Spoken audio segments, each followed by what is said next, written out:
just one would have done. I like fish and chips as well. I remember when it was wrapped in newspaper. I can't pretend I've ever felt it was a grave absence in the heart of British public life, but I would remind you, because I sense you use the word quite a lot, patriotism involves wanting your country to be the best it can be, not to impose economic sanctions on itself. You're about to witness what might be one of the most unbelievable Brexit arguments ever broadcast on live radio.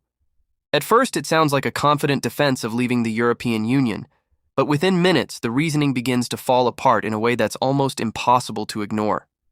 What starts as a passionate political opinion quickly turns into a series of claims that simply can't withstand even the most basic questioning.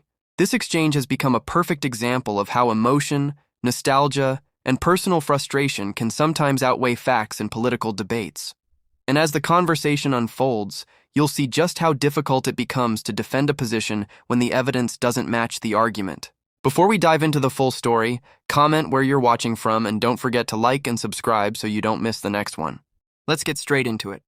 I'm patriotic. I'm a Brexiteer. If we've got to get out with no deal, we do. Why? Because I'm 70 years old. Yeah. I work for Mullards, which was a Dutch-based firm, and they said if I don't vote for Europe, I lose my job. Yeah. Well, I'll tell you what, I voted for Europe, not for them to control us. But you just said we need to leave with no deal. I'm just wondering why.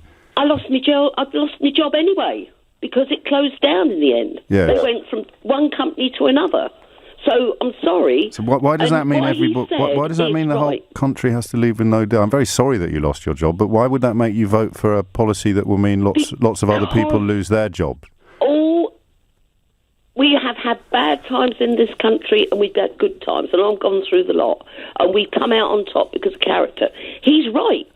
We can source stuff from the rest of the world. What stuff? Well, I'll give you an example. Yes, do. The guy who owns Wetherspoons, yeah. When we got the vote that we wanted to come out, he started sourcing from other places in the world for a lot of his goods. And he wrote it in his magazine. That's where I read it from.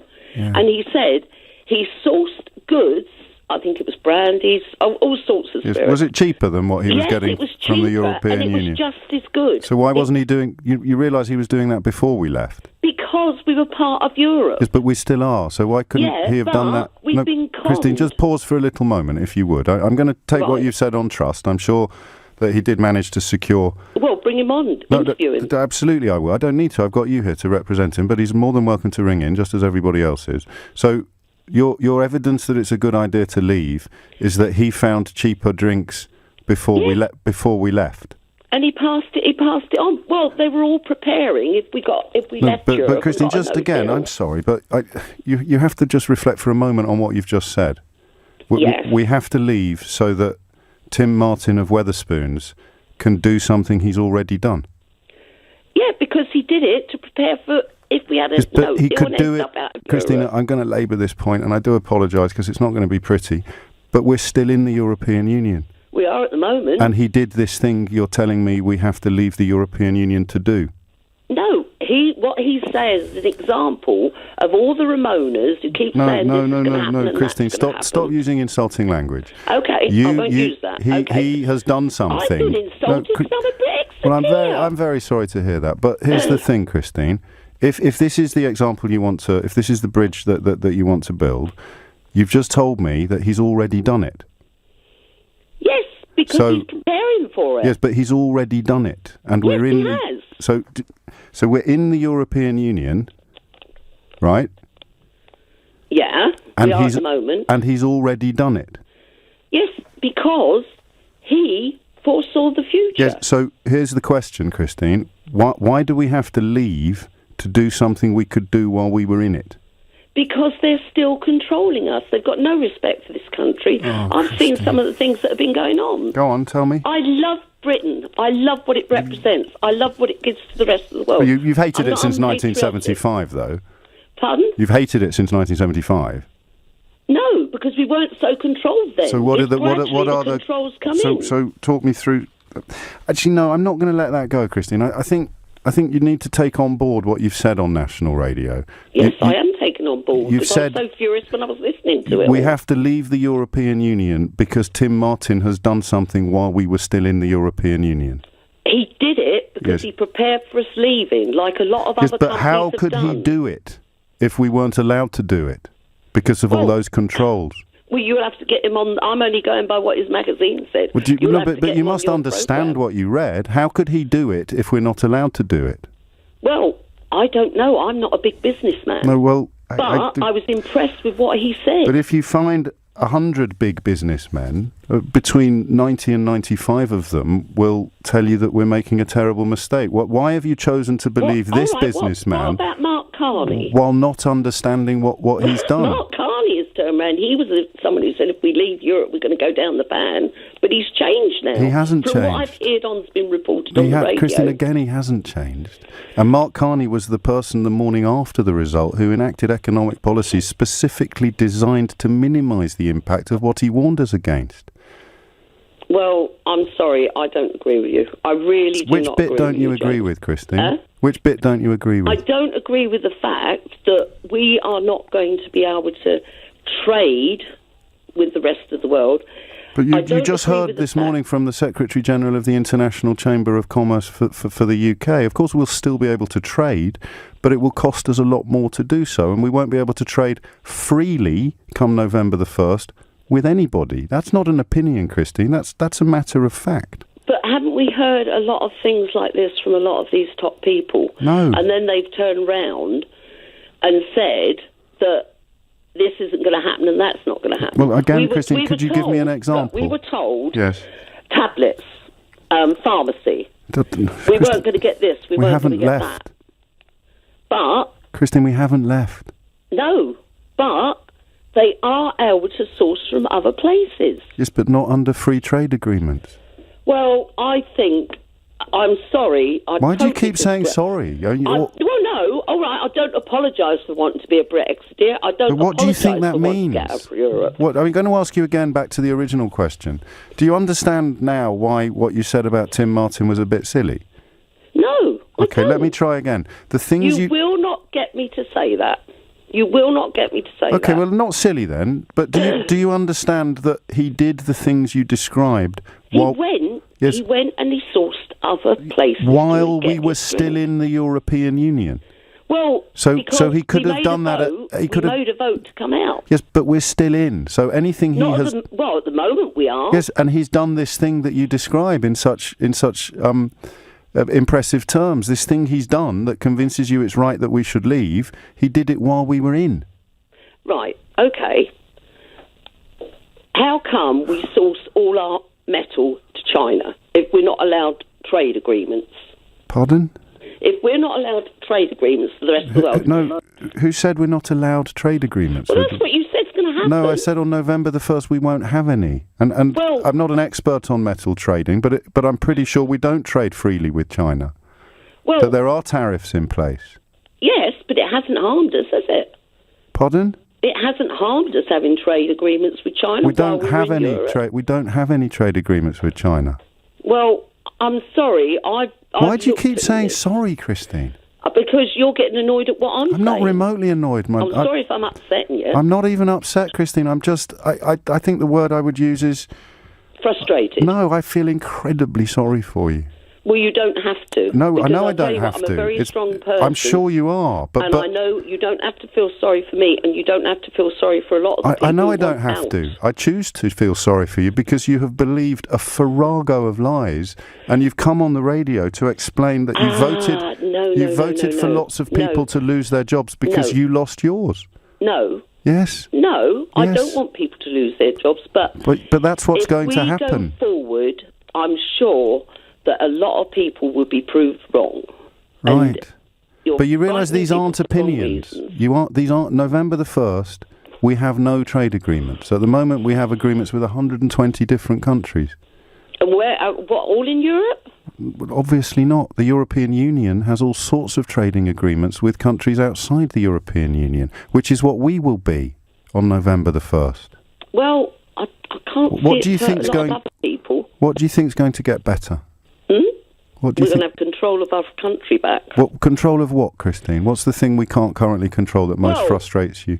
They've said a lot of different laws have had to change. I can't remember them now. You must be able to name one. Okay. Yeah. All right. Now this is a crazy one. Yeah. But we all used to have our fish and chips and newspaper, and then it was deemed it was wrong. Right. Now, when we had the fish and chips and newspaper, there wasn't loads of people went down with tummy upsets and things like that. Okay. It had a beautiful smell to it, and I can remember that smell now and how lovely it was. Yeah. But they decided, and this is a small and thing. that was the EU, was it? Yes, the EU. Okay. That was something they did, and I'm sorry. And I listened to the European Parliament, Yeah. and I listened to some of the things they say should be done and shouldn't be done. I'll tell you what, we put billions into the Europe. Do you see the schools and the health service any better? Well, better I than don't. 1975. In the poorer countries. Better than 1975. Yes. You think things now are... I would like to see them have decent schools and decent health. Right. But So nothing's gone into that. So that I taking can away see. the money we pay in to the European Union is going to make there less money available for the poorer member countries, Christine, not more. Well, they haven't made it available up till now, have they? Well, I'm afraid they have. I mean, it's so easy to establish where this money is spent. The European Development Fund in particular. All because they love what we've got over here, and I don't blame them for coming over then why here. have you voted to get rid of it all then? Because I just feel, as a patriotic person for this country, and I'm talking about all the different. But patriotism involves wanting what's best for your country. Yeah, and You voted to make it worse. No, I don't. You have. Think Well, I tell have. me what's No, going to I be don't. better then, apart from. Possibly we'll be allowed to wrap our fish and chips in newspaper again. Apart from that, what are you most looking forward to? I'm looking forward to maybe not having so much immigration into the country. Okay. And I'm looking forward to having it And controlled. how did you feel when you found out that successive governments had chosen not to impose much stricter immigration regulations that they would be free to do as members of the European Union, as, for example, Belgium does? Well, I'm sorry. Why are you sorry again? Okay, I'm not sorry. No. I'm not sorry. There's a sense that you know you should be because you keep saying it, but just the thing. It's just your. But patriotism you're sort of doesn't saying involve. I should be guilty for things. No, I'm sorry not that at all. I'm not Just guilty I'm for giving it. you. Well, why? I mean, you think. Well, then you're not patriotic, are you? Because you voted to make everything worse. No, So I what's don't going to get think we're better? gonna have it. Well, for a start. Yes, I apart from think- fish and chip paper. No, for a start, Yes. we won't have such big lists on the National Health Service. That will probably start. And to what about all the doctors and improve. nurses from the European Union who are already leaving? Who I do you used think is be a going to nurse. replace them? I've already got in place plans for that. You have. Yes. You've got plans They'll in go place. back to the old way of nursing that I learned. Okay, Christine, And- you take care. All right. Okay, we will beg to disagree. No, we haven't disagreed. I've told you some stuff that's true, and you've told me about fish and chips. Well, There's no unfortunately, disagreement. 70 years old, I'm not. I can't go back into all the different things that have upset me. No, over this, 'cause just one would have done. I like fish and chips as well. I remember when it was wrapped in newspaper. I can't pretend I've ever felt it was a grave absence in the heart of British public life, but I would remind you, because I sense you use the word quite a lot, patriotism involves wanting your country to be the best it can be, not to impose economic sanctions on itself. So, what did we just watch? In my opinion, that has to be one of the most baffling Brexit phone calls ever aired. Yes, this conversation happened several years ago, but what's fascinating is how familiar the reasoning still feels today. The names may change, the headlines may change, but the way people justify deeply held political beliefs often stays exactly the same. Throughout the entire exchange, the caller kept insisting that Britain was being held back and that everything would improve once the country took back control. But there's one major problem with that argument. At the time this call was recorded, the UK hadn't even left the European Union yet. Brexit was still being negotiated, yet many of the frustrations being described were already being blamed on the EU without clear evidence that they were actually caused by it. Then there was the argument about trade and the example of the Wetherspoons owner sourcing products from outside Europe. The host kept asking a simple question. If that was already possible while the UK was still in the EU, how does it prove that leaving was necessary? Instead of answering that point directly, the conversation kept shifting to new claims without ever resolving the original contradiction. And then came the moment that's probably remembered more than anything else: the fish and chips wrapped in newspaper. For many people, that's a nostalgic memory, and there's nothing wrong with appreciating the past. But building a political argument around something like that, while overlooking much bigger economic and policy questions, is what made this exchange so extraordinary. Whether you supported Brexit or opposed it, this conversation is a reminder of how important it is to separate emotion from evidence. Passion is part of politics, but facts still matter. Let me know what you think about this debate in the comments below. And if you enjoyed this breakdown, I'll see you in the next one.